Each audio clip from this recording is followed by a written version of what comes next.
Welcome to the sixth edition of the Halifax Black Film Festival, founded by the Fabian Cola Foundation and co-presented by TD in collaboration with Global News. The festival will be available online from February 24th to the 27th, and that's this year. Be sure to get your all-access pass at halifaxblackfilm.com. Thank you all for joining us. Hi, everyone. My name is Tara Taylor. I'm the Festival Director of the Emerging Lights Cultural Film Festival and very honored to be here with our festival buddies, the Halifax Black Film Fest, our guests on the panel, and you. Before we get into our discussion, we'd like to begin by acknowledging that we are in Mi'kmaq territory, the ancestral territory of the Mi'kmaq people. I also want to acknowledge the histories, the contributions, and the legacies of the African Nova Scotian people and communities who have been here for over 400 years. Just recognizing that connection and care between the Mi'kmaq and the largest Indigenous Black communities in Nova Scotia. Welcome. So today's panel is called Are We in the Race? Until the cultural diversity balances out in the film industry here in Nova Scotia, I believe that it continues to be important to discuss this topic regarding Black and Brown faces on and behind the screens, as well as having their stories produced. We have the pleasure of speaking with Laura McKenzie, Executive Director of Screen Nova Scotia, Erica Muse Saunders, Membership Coordinator of Screen Nova Scotia and an independent filmmaker, and Richard John Baptiste, an independent producer. Welcome, folks. Hello. Hi. Bonjour, bonjour. So we're going to get into a couple of heavy topics here. I just want, let's just kind of have a deep breathe and just kind of, take it roll with the punches. This is a heavy topic across really globally, but definitely here in Nova Scotia. So, let's just really just dig to the heart of what we feel is going on in our neck of the woods. So do you feel that we are close to being on our way to having more representation on our screens, in our film work, in our film crews? Laura, let's start with you. Sure. Thanks, Tara. Thanks so much for having me here. It's a pleasure to be with you all. Yeah, it's a really tough question because it's been a pretty tumultuous couple of years. So, I guess, from where I stand, I would say we're closer than we were to having more. I don't think there's any question that there's been an incredible shift towards supporting greater diversity of representation, both like on and behind the camera. The real issue I see is a lack of diversity in leadership roles. It's encouraging that the National Film Funders, Telefilm Canada, NFB, Canada Media Fund are hiring individuals that are responsible for ensuring a greater diversity in leadership. But I think it would be, I'd be hard pressed to say right now that we've truly landed, statistically on greater representation with the data. I think what is definitely happening out there, and I'll use the term, diversity washing, is, all these organizations are putting, diverse faces, on display. So the face of the organization, and this is important, of course. It's about, increasing visibility and discoverability of diverse talent, but only if it's not performative, if they're also doing the work of actually increasing diversity in every arena that they have access to. Right. Really important. Yeah, that's a lot of good points that you bring up there. Erica, how about yourself? What do you think about this? Well, kind of piggybacking of what Laura is saying, I think we're making progress. I think we still have a long way to go. I think in order to see like real change in representation of Black and Brown people, we need more of them in positions of directors, showrunners, producers, and then we can see like real, change. I mean, we're getting there slowly but surely. That's how I'm feeling. Yes. And Richard, can you weigh in on this question? I'm going to follow my colleagues. I think we're not there, that's for sure. We are getting closer. I think it's, if you look at in front of the screen and in front of the camera and behind the camera, like Laura said, it's really a question of, I would say, the key roles. I see more and more actors being present. But then it's a question of the kind of roles that they get, or the importance of the role that they get, right? I don't see yet that many actors having complex roles. Usually it's very, I would say, a monolith approach, right? You're Black, so you represent the whole diversity of Black people, and that's it. So it's that's one thing. But again, we're seeing more and more Black actors in front of the camera and behind the camera in Quebec, which it's a bit, I think, different from Ontario, that's for sure. The key people in decision making platform or roles is it's still, there's not a lot of diversity here in Quebec, unfortunately, from producer, showrunner, DP, casting director, and so on. It's still, we still have a lot to do on that front. Right. And Laura, I'm going to bounce this back to you.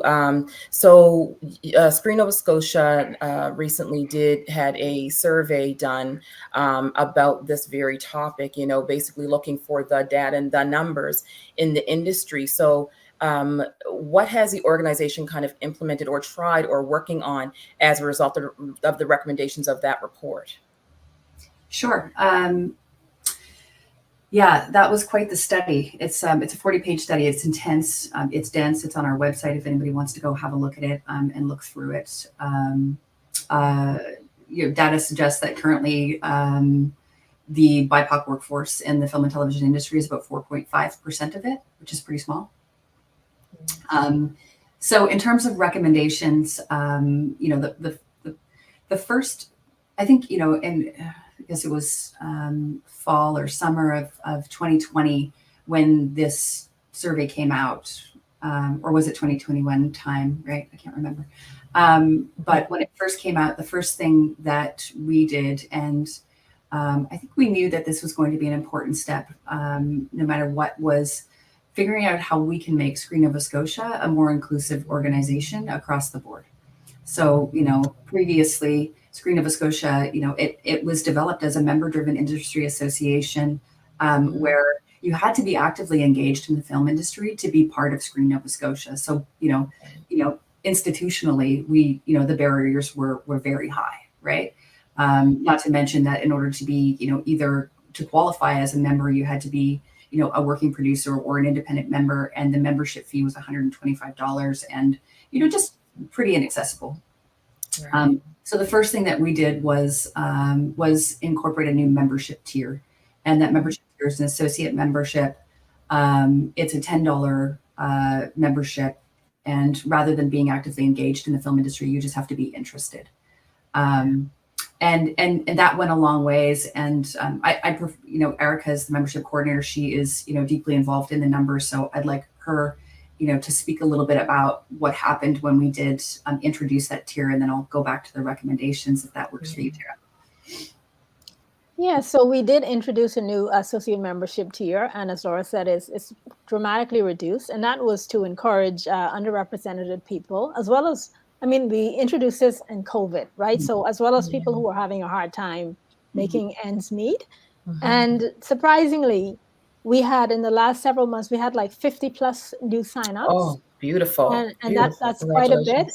And across the board, it was a combination of people. A lot of crew, a lot of crew, some members, some people who were just trying to, get involved in film, and this would give them access to industry news. And also, if they had any credit, they could get a profile in the guide. But more importantly, it gave them a connection to what was going on in the industry. And also, if you were in a diverse category, you can also use this $10 membership to join diversity internship, which is a huge deal. Yeah. So we had a number of people across the board sign up, 50 plus people, and it's continually growing. Every day I'm getting emails, or I want to sign up. What do I need, or how do I go about this? So it's opened that door. It's opened that door for people that was not there before, the access. Yes, congratulations on that. That's really a feat. That's amazing. Yeah, it's a pretty big deal. Thanks, Erica, for talking about that. So from there, and I just also want to mention, anybody who's watching this, we're so lucky to have Erica to answer the phone when somebody wants to get involved in the film industry. She's the one that's going to answer the phone. And if you're interested in, just learning about how to get involved in the film industry or what's the right avenue, she's there to help navigate. So just a little plug for reaching out to her. So the next thing that we did, and this coincided with the launch of our new production guide, Screen Nova Scotia production guide, which was, it's an online membership guide. It's just a one-stop shop where you can go and you can basically research the crew and performers that are in the industry that have profiles in the production guide. So this $10 membership really opened the door for new profiles, just to make sure that we were we were putting on display to the rest of the world the real the most fulsome depiction of the talent that we have in the industry. And I think it's done really well. And also that summer, what wasn't in the plans, but we sort of pivoted very quickly and decided to do was include cultural identifiers. So anybody who identifies as diverse can also populate a field in there that will basically they can choose whether or not they would like to identify, but if they do, it'll show up on their profile. And of course, this is really just about increasing discoverability and job opportunities for anybody who chooses to do that. But and so we have a long ways to go with that to make sure that we can get people feeling comfortable doing that, and that's a cultural shift that still has to happen. But some people are doing it. Yep. And we're not the first, obviously, to do this. There's BIPOC Film and TV, their database. There's there's a number of them out there, but the more the merrier, right? So the more that exactly. The more we can be doing that, the better. Exactly. And I think just like I don't want to take up too much time talking about everything that we're doing, but I think for me, the most important piece of this was not just picking and choosing what was going to support or make Screen Nova Scotia more accessible, but like really trying to think about how we could bake it into the organization. Yes. So that we so that we didn't have to do a program review every single time. We don't want to have to be thinking about this anymore. We just want to be accessible. Yeah. So lived practice. Yeah. That's right. So what we did was for that $10 membership, anybody who identifies as diverse and who also is an associate member has access to apply for any program that Screen Nova Scotia does.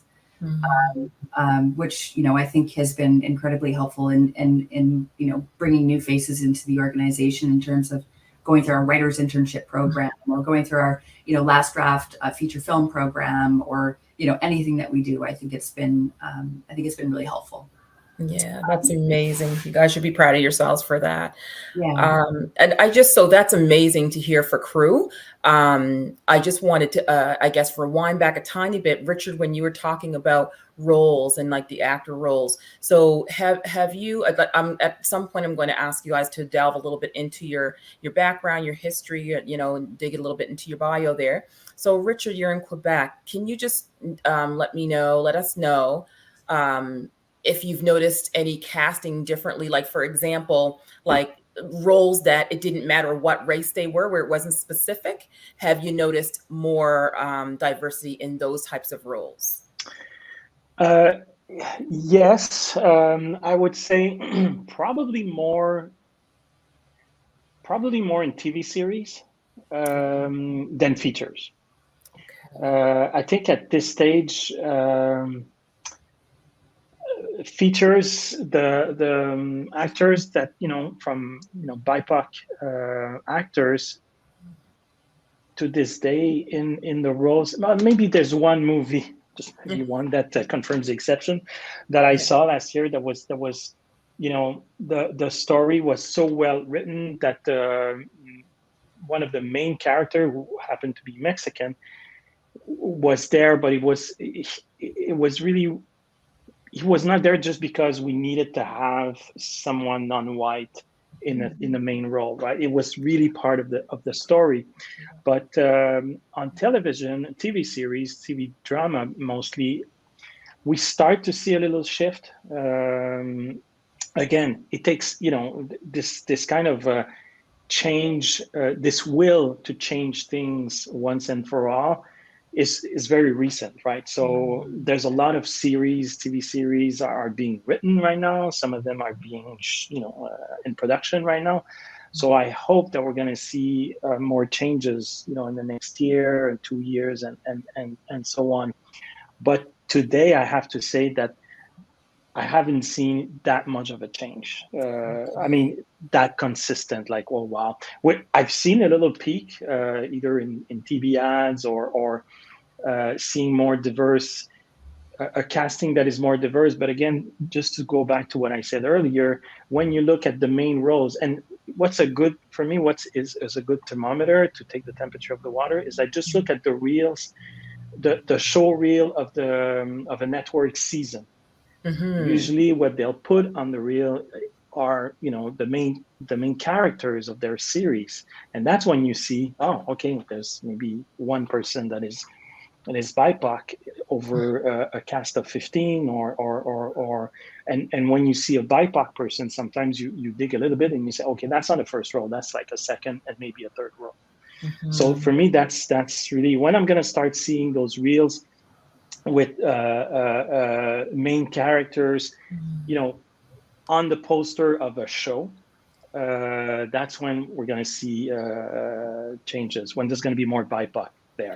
Nice. Yeah, I agree. Definitely.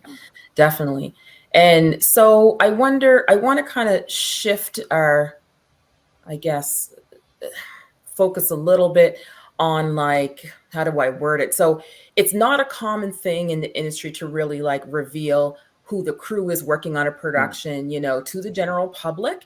But I thought about this for a little bit. Like, what do you think that in order for the general public to start seeing those changes, like there, when, let's say there's a casting call out there and it appears to be like, like it's a white production that they might be just dusting a few black folk in or brown folk in, but really we call them the above the line. So like the producers, of showrunners, all that are actually black. Should we start to change that about the industry and letting folks know who's actually in the driver's seat, who's in the room? Like, I wonder if, that might change a little bit when we start to have a little more. Do you think it's important that we know who showrunners are? And I mean, for Nova Scotia, Digstown, we only know that because he's from our community. So what do you think about that? I'm ambiguous about this question. It's a tricky one. Why? Because there's a risk of creating this other class of people and not necessarily for the. I'm not sure if it's going to give this vision of we have people working on a show that represents society which is diverse, right? So I'm not sure if that's going to achieve this goal. That being said, and the general public, showrunner, I don't think they'll understand what that does. Usually in the general public, when I say I'm a producer, is like, what does that do? So I'm not sure. But within the communities of BIPOC, of especially the younger generation that are questioning themselves, is there a place for me in that industry? Is there a possibility for me to be there? For them, I would definitely share the good news. Like, on this show, did you know that this guy is a showrunner? He's black, and that director is a black female director, and so on. Yeah. To give them hope that, okay, it's changing and there's a place for me. Definitely, I would put emphasis. Now, on which platform, how would we present this? I have no idea, but I just know it would make an impact. It would make a huge difference. Yeah, what do you think about that? I will jump in there, and I 100%, like, I understand you're feeling conflicted about, having this thing broadcasted, but for people who are emergent, like myself, like coming up and producing, I remember the first time I was on I was in film school, and I was invited on the set, and there was the black director. There were two black directors, and I'm like, geez, this is amazing, and it was Terry Greenlaw's set, and that kind of changed my whole perspective. And the first time I met Floyd, I'm like, what, showrunner? I'm like, what is this? And I went up to him and I introduced myself, and I was like, hello, I know you don't know me, but I'm going to introduce myself, and you're going to hear it. But it makes a huge difference for people that are coming up in the industry. It really, sometimes you feel so isolated, like, where am I going? What's happening? But when you kind of, it makes a huge difference. And I had to just jump on that little piece there. Yeah. Yeah. What do you think about that, Laura? Oh, I mean, I would 100% agree. I mean, I think, to Richard's point, what's the platform? I don't know, but I absolutely 100% think that if there's an opportunity and somebody is in a leadership role, and that person can be put on a platform so that so that others out there are going to see people like them in leadership roles, then that should be done. I think the crew piece is interesting, and it's it's a bit of a mentality shift, and I would liken it to this whole conversation about, like, what is talent, right? What do we think of talent? Because it used to always be actors, and now you go to a restaurant and the chefs are the talent, and and so to me, I really do believe that there should be that we should be elevating the technical crew, the people who are, behind the scenes, that are responsible for, making, helping this creative vision come to life. So it's not just about, above the line, whether it's the showrunner or the director. I would love to see, all the crew getting a little bit of time in the spotlight, especially if they're diverse. I would say, why not? Yeah. So That's important. a good point. That's a very good point. I agree. When we look at DPs, sound person, and all that, it's seeing more diverse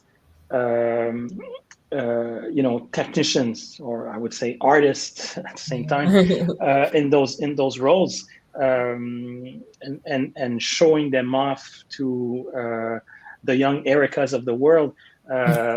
It would make it, not to say you're not young anymore. I'm not young. I'm young in the business. Yes, you are, just like me.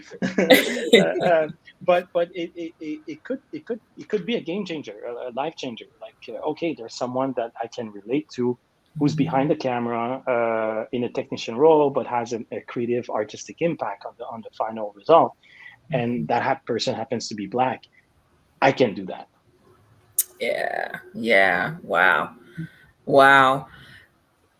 So I would love to know, guess how anyone can jump in, just thinking back to your experience in this whole industry, did you notice these imbalances right away? Did it take a while that you were in the industry for about 5-10 years and you started noticing, oh, there's definitely something here? I'll never forget years and years ago when I used to do background. I played a cop, and the PA had forgotten that I was BG instead of a line or two, and I heard him say something like, "Oh, you're in the wrong spot. You're not supposed to be here." And then he went off, and I heard him also say, they're trying to be one of us, or something to that effect. And I was like, okay, I just got lost. I'm hungry. And it was very hurtful. And I'm like, really? Like, there's just that class thing that's such a wall and curtains in front of you that you cannot peek through. So I'm just wondering, in any of your careers, like, when were those moments? Is there like an experience that you notice that, there's definitely imbalances here? I guess I'll start first. I mean, you notice imbalances, but it's how people also treat you. Like, I started off at film school in Toronto. There were 2 Black people in a class of 100.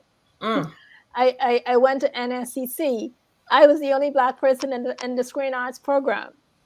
So you automatically you notice those differences. But I think for me, what kind of made the key thing is that once you're in a crew position, once you've had training and you have some good mentors and you're working with some great people, they don't care as long as you get the job done.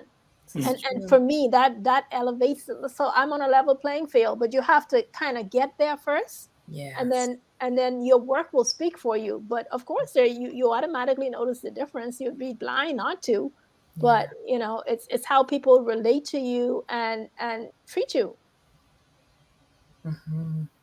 This is such an interesting question, right? Because we're all a product of our life experience, and I think there was one person of color in my high school, and I think maybe there was one in my university, and you become used to this being what you see in the world around you, right?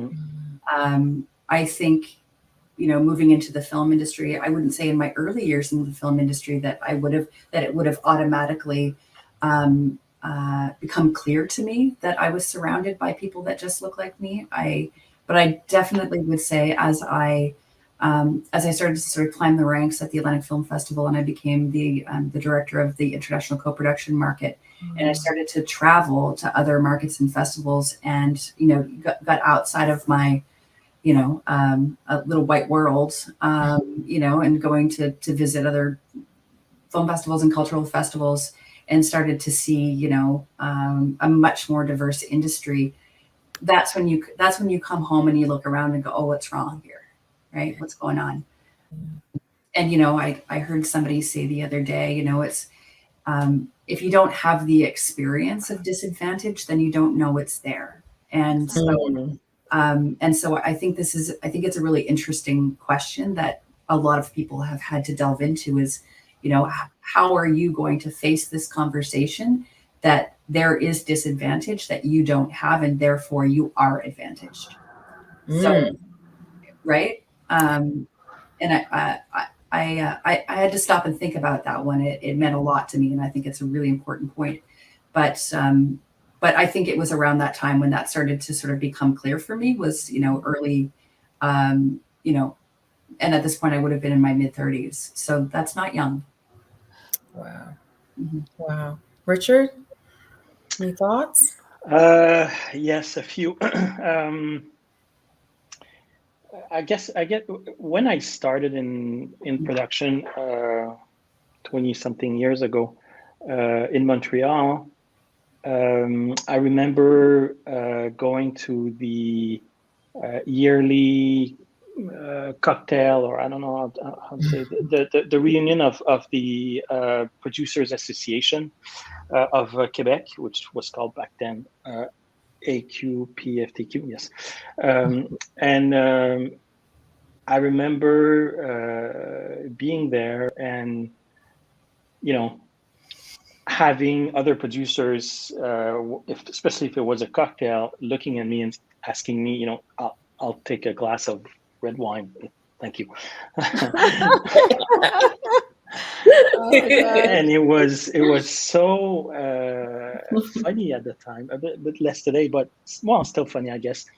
And just to say that's when I realized that among producers, like the people that are deciding what we see on TV, because network were there and all that, it was all white, like literally across the board. 25 year-ish later, it's when you look at experienced producers, more than 10, 15 years of experience, and producers that are recognized either from the network, from the institutions and so on. There is not that much experienced producers non-white in Quebec today. So things have not changed a lot, which is so weird for me, because I kind of was I'm coming back to the world of TV series and features and documentaries after 15 something years in the world of advertising, where I did produce, but I did produce a lot of non-advertised stuff like web series, feature docs, but I produced those almost as a hobby, like when I had the time to do those. But now today, this is my main focus. So I'm very curious to see where I'm going to be in 2 years. If my experience that I have today all the productions that I've done in the past, which is in some cases way more than some established white producers today.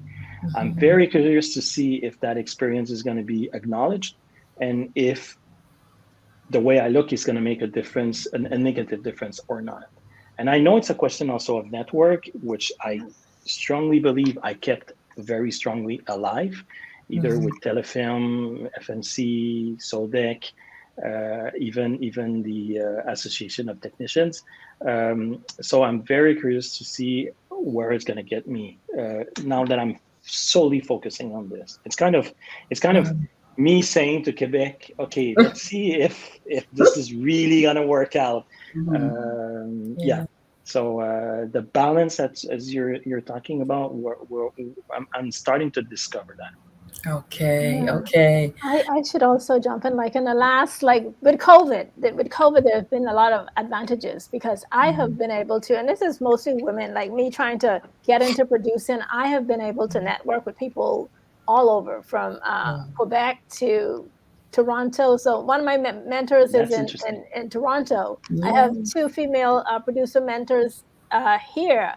One she's been like my stepmom. So with in the last little while, and I see other women like women now like and a few BIPOC like getting into they're bolder now. They're a little bit braver. Like maybe I should try this, or but I think that everybody being at home on a computer gave you access to a little bit more than actually having to go out there and meet people one-on-one. Yes.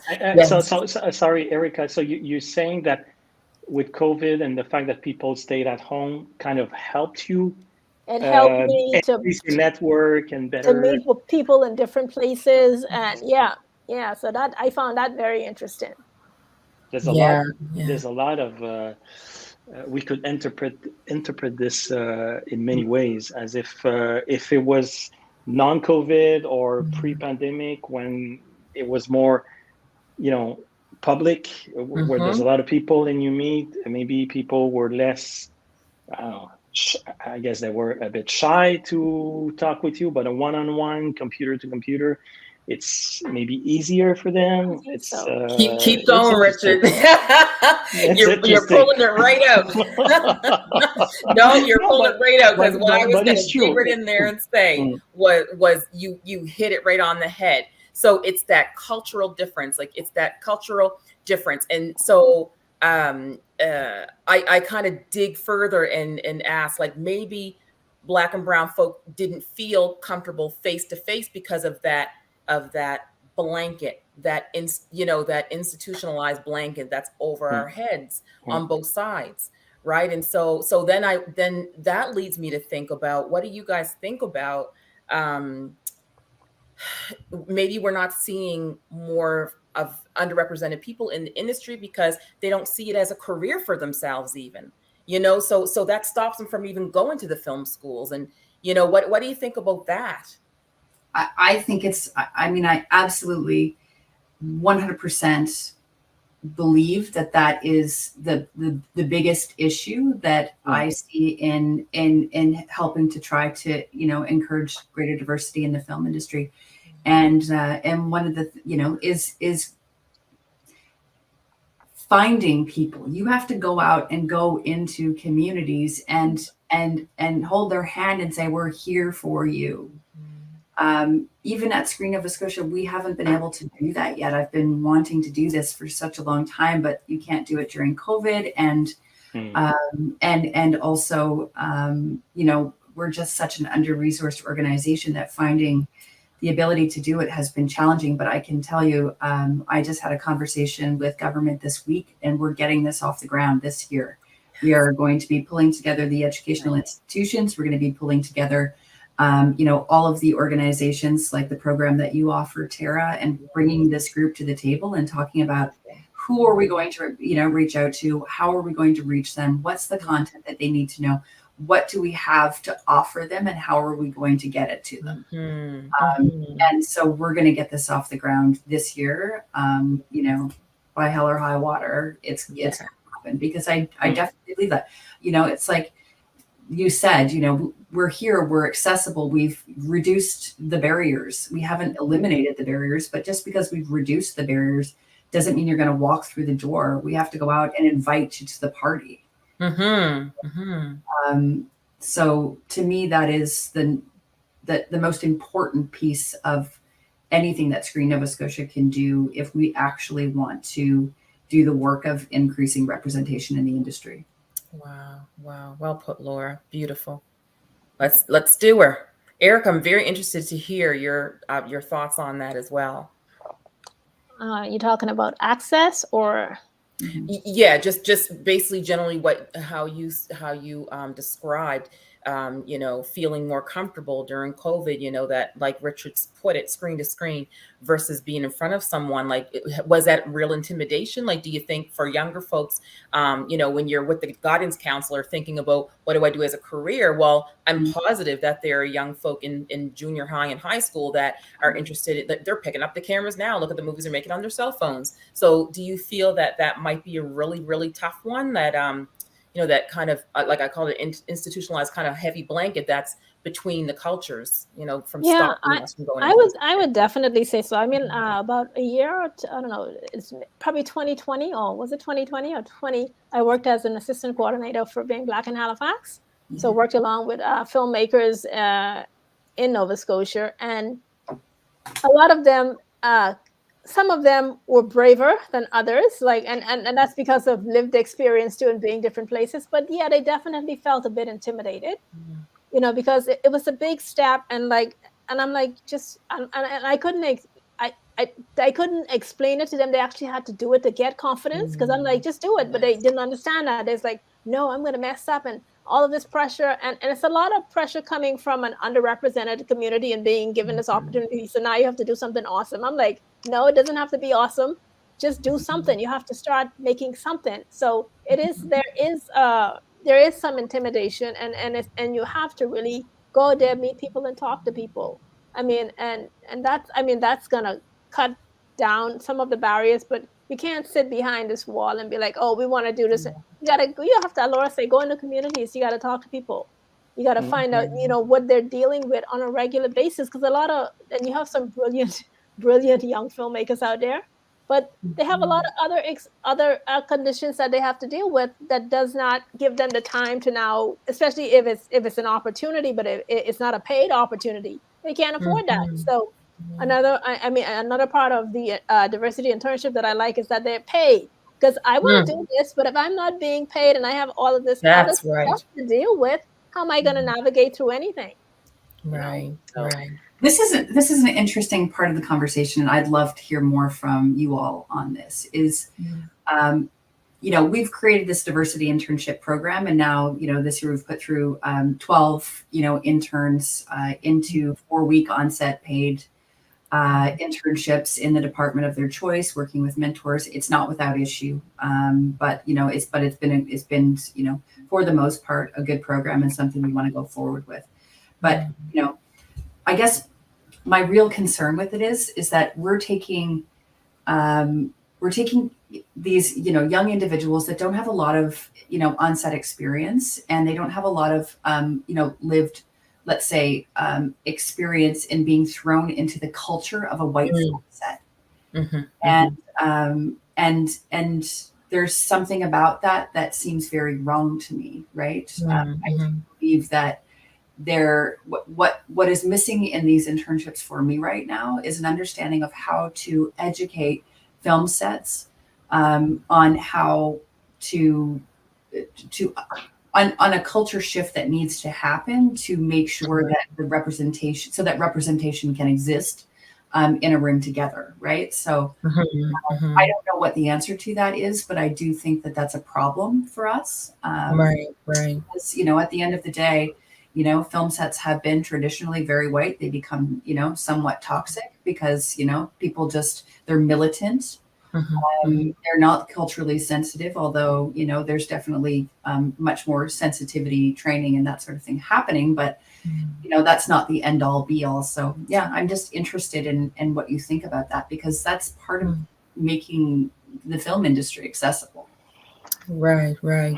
I'll just, I guess, start off by kind of saying just a very simple analogy that we all use is like baking a cake. So you don't get to that nice, soft, gooey goodness without putting several ingredients. So you're not going to have one answer or one solution.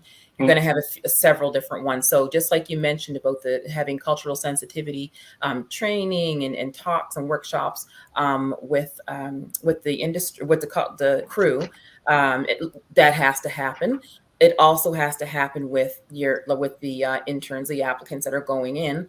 One thing that they have to realize is building that trust as well, and they need to be able to trust the organization to know that if something happens, that they can bring it to someone.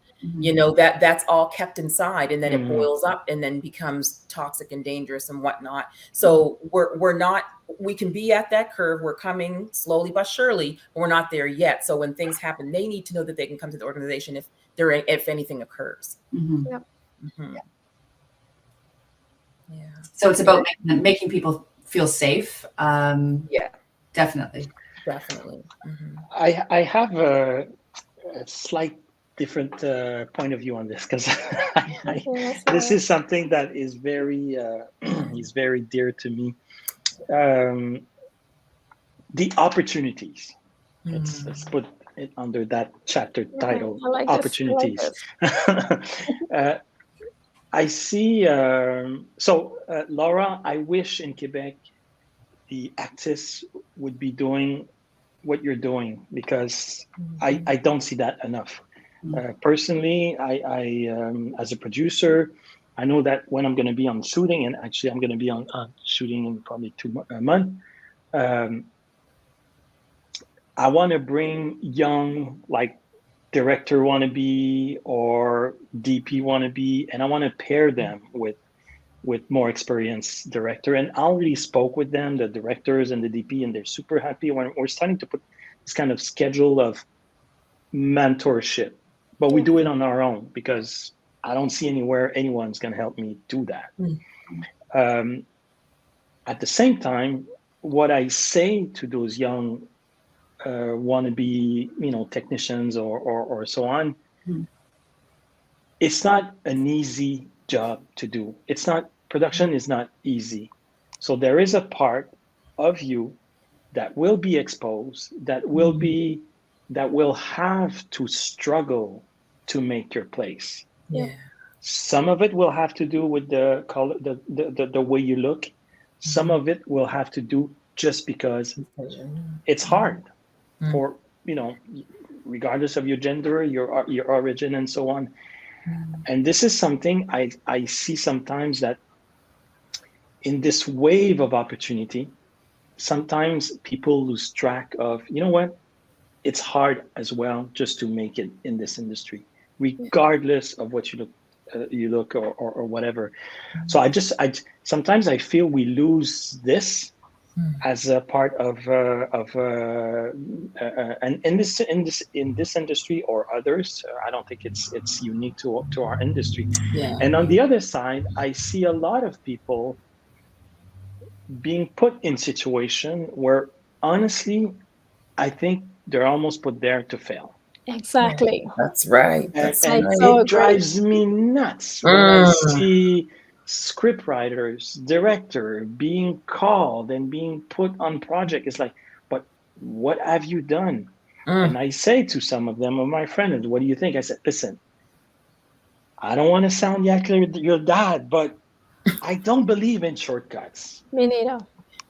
Sometimes at some point you'll pay, your dues. So if you put yourself in this situation, this might blow up in your face, and you do not want to be the person that's going to legitimize the door being closed again. Because right now the door is open. It's a big opportunity for a lot of people, but you don't want to be the one that people are going to say, we gave them their chance, but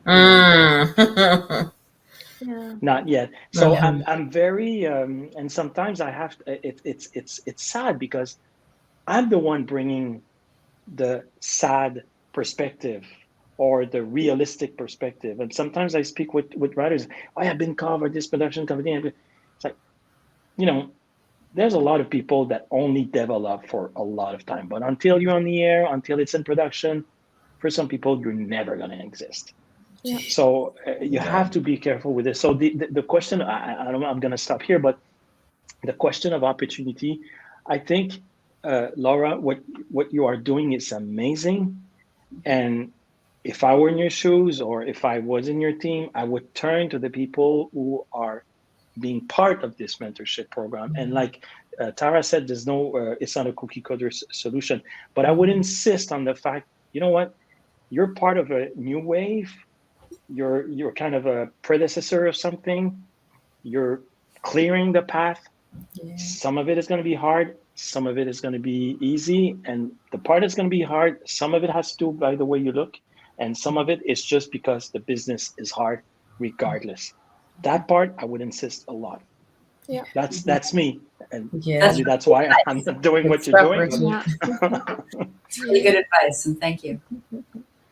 Erica, did you want to weigh on that a bit? Well, I absolutely 100% agree with what Richard said, because like for me and like sometimes I see people being put in these roles and I'm like, this is not fair. They don't have what they need to make it in this role. So they don't have the training, they don't have anything. So you're just throwing them into this to tick a box and they're going to fail. You need training. This is hard work. You need something in place that's going to be sustainable. If you want to put BIPOC people in these positions, you need to make sure that they qualify for these positions. So if they don't, then you have to provide the training, because otherwise it's just for show. But but these are internships. Like they are, yes, they should be there 100%. No, we're not talking about the internships. I'm just talking about other things. Yeah. Okay. We went from intern because I brought it to I want to make sure that we're not going to take anybody and. Well, that's not exactly true. We just it gets juicy. That's why I said earlier, it's great what you're doing, because you're bringing the notion of internship, this mentor-mentoree relationship, because you're opening it up. You're opening up that can of worms. And for technicians, it has anyone in this industry, it has a lot to do about network and right. And they're creating, not only they're getting the experience, but also they're expanding their network, which is amazing. Yeah. But there's a part of it that's just going to be hard in their internship, regardless of what the set looks like or so on. And sometimes, the people starting in this business need to be told these things. It's access to decision makers, right? That's the most important. And so we talk about this piece where we can create a more accessible screen Nova Scotia, but if we don't go out and introduce ourselves to them, then they're not going to know who we are as funders, as decision makers, as people who can introduce them to people that will hire them. This kind of program is it's to me the best thing that we can do to create those connections. And I was just going to say, on that note, we had an applicant who was going through the application process and ended up being hired by one of the jury members for the production as an assistant to the costume department, who was an Oscar Academy Award nominated Oscar. Can you imagine the experience that person's going to get? It's amazing. So, something like that. I mean, is that setting somebody up to fail? Well, it's an assistant position. We'll have to hope, of course, that it goes well. And if it doesn't, they'll come back to us and say, hey, it didn't go well. And we'll find another opportunity for them. Yeah. But I think things this is about opening doors. Yeah. Well, when I mentioned setting up to fail, we weren't talking about internships. We were talking about other positions that people are put in. Internship is definitely a way in. So I just need to clarify that. Yeah, but it does exist, that setting up for failure, because that the stereotype after that is like, oh, well, we tried, or not the stereotype, the excuse is we tried. Yeah. So we do we know that we actually have to say goodbye soon to Richard. So I just wanted to ask this question, and we have only a couple other questions after that. What do you folks even feel like still having this chat this day and time? What does that make you dig deep within? And I just want, because I mean, quite honestly, I'm a little tired. I think you said it. It needs to happen, but I'm a little tired. I'm You said spent. it. You said it best, in your opening of this panel. This conversation has got to keep happening until there is equality. And I know it's got to be exhausting for people of color, BIPOC individuals.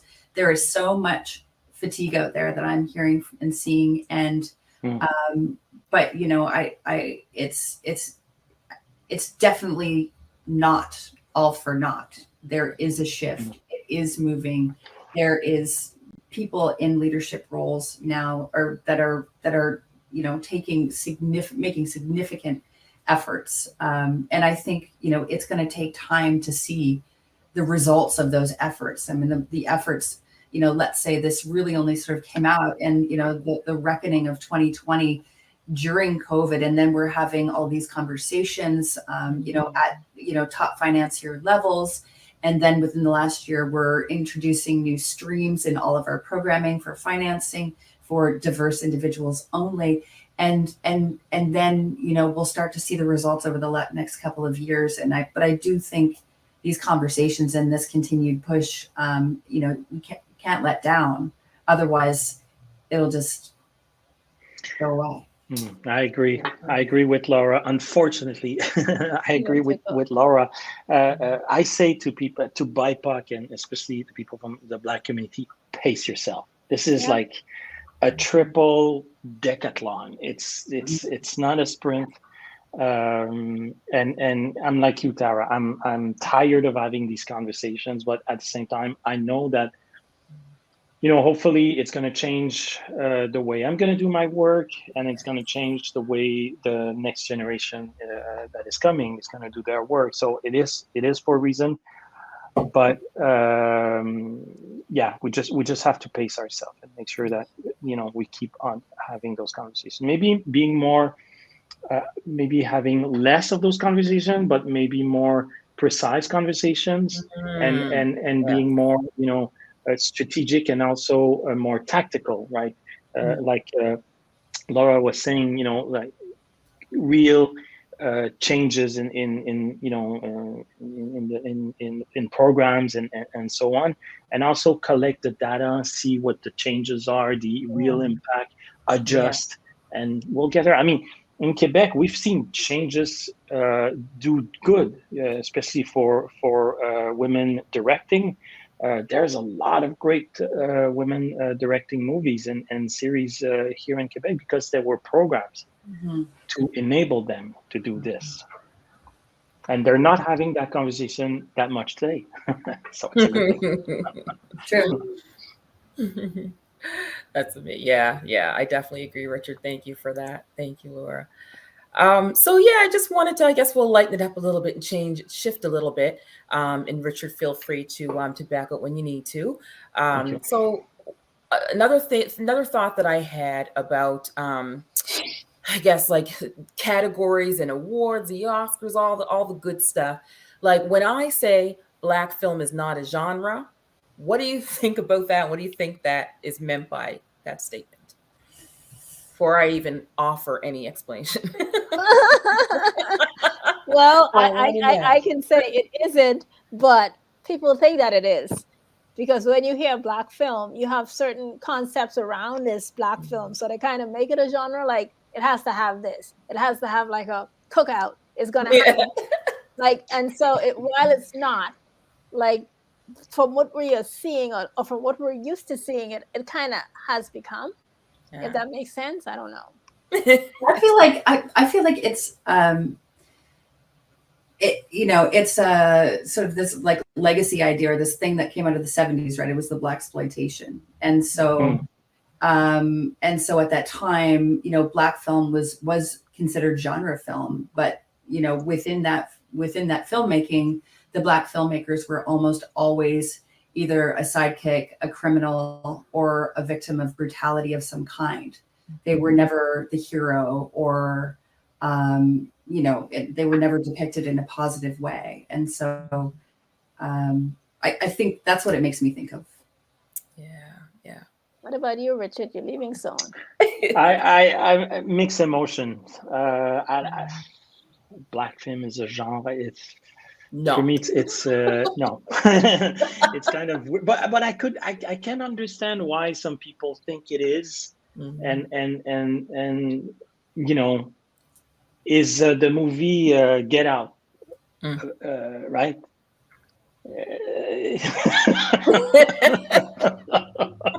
Depending on which degree you read it, you might have a different answer. But I wouldn't categorize that movie in a specific Black film genre.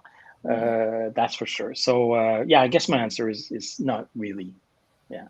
Yeah. But again, you know, we have like Netflix and Amazon and Crave have streams, you know, that are called Black Excellence, or you know, so Yes. you know, Yes. they're positioning it like a genre.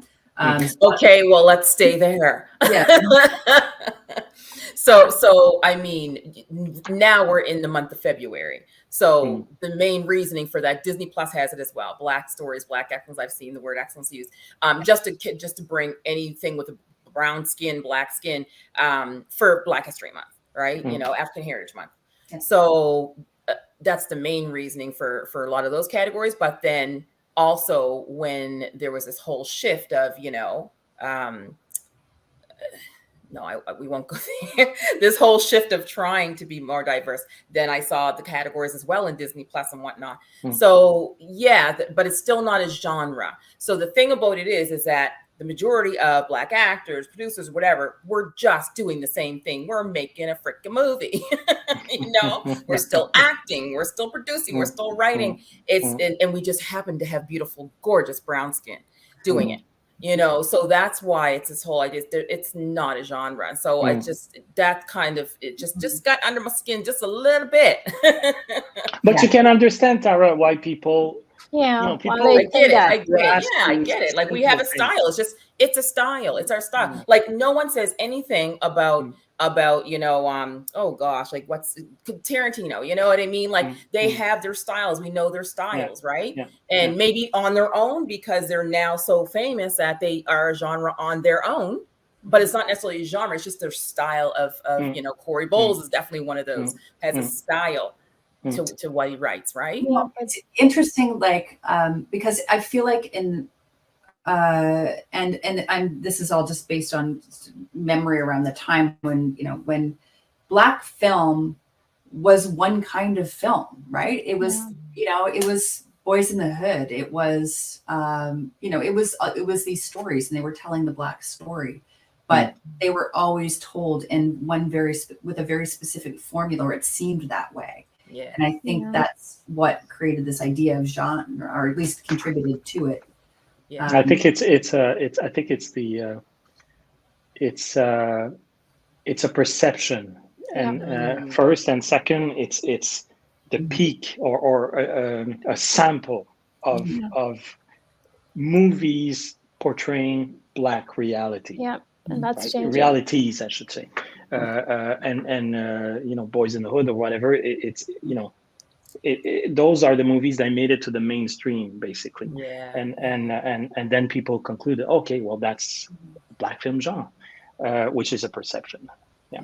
But now we have shows like, you know, I'm not saying there's enough of them. There certainly aren't, but you know, great to see creators like Issa Rae coming out with her shows, and you know, so Ava DuVernay, all these different types of movies. And they have big audiences, and they travel, and you know, so they're breaking the mold, and you know, debunking this myth that you can't, that it's not, you know, Black content isn't marketable, or doesn't travel, or can't find an audience. You know, and thanks to the streamers for giving, you know, for putting these shows in that position, right? Because they can send them over to Germany and France and see what they do.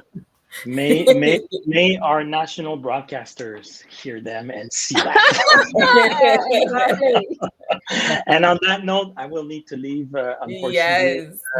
Thank you so much, Tara, Erica, Laura. Nice to meet you. Thank you, Richard, for your input. Take care. For sure. Okay. Have a good weekend. Bye-bye. You too. Bye-bye. Yeah, so amazing. So we'll just wrap it up, and just, I guess, Well, that's the question that I wanted to ask actually to wrap it up, is like just still having the conversation must go on.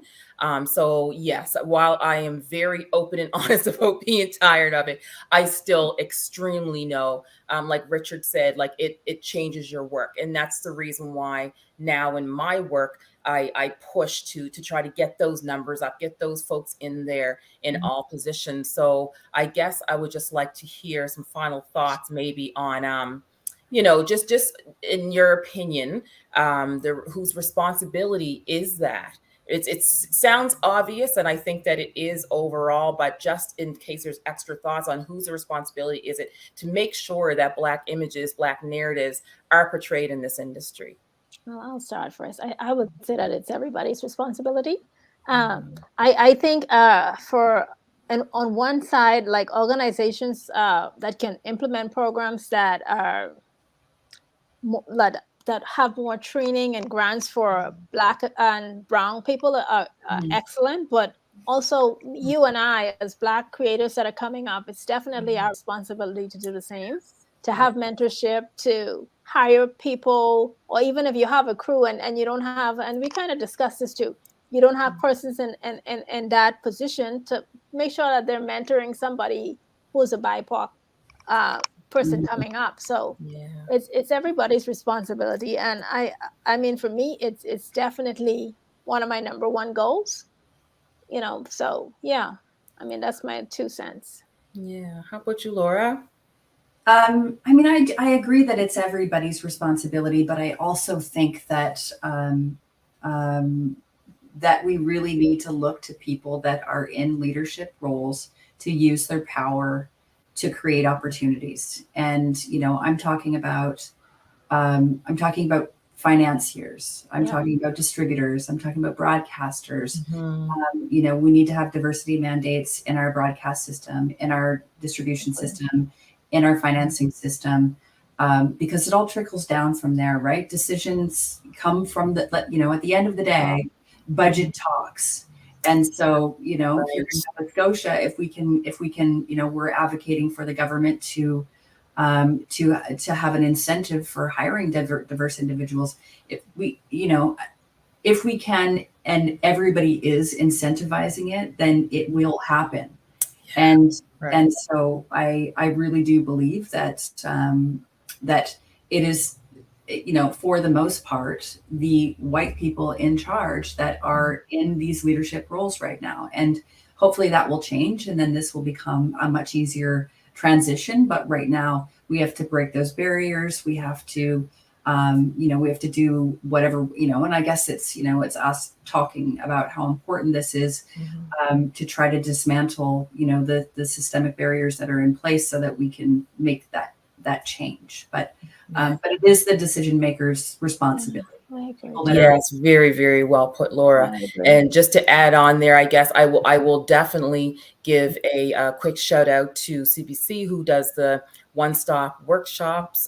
Those are very helpful, and they've even reached out to our film festivals, Halifax Black Film Festival and Emergent Lens, just to make sure that the topics included actually were going to help instead of being like Greek to folks. So they do care about at least trying to help in, producer roles and that kind of thing, financiers. So if there's any funding partners out there listening to this conversation, rewind and listen to the whole thing again. Thank you so much. So much, Laura and Erica, for being a part of this panel. It was a very, very fruitful and really raw and honest conversation. I really, truly appreciate that. And we'll continue the work together. We'll continue these conversations together. And, I'm always there for you. Thank you, Halifax Black Film Festival, for basically shedding light on these conversations and continuing to have them every festival. Thank you so much to everyone for watching, and have a good day or evening. Well, thank you, Tara. Thank you so much, Tara, and thanks to the festival for having me as well. It's been really Bye-bye. Okay, bye.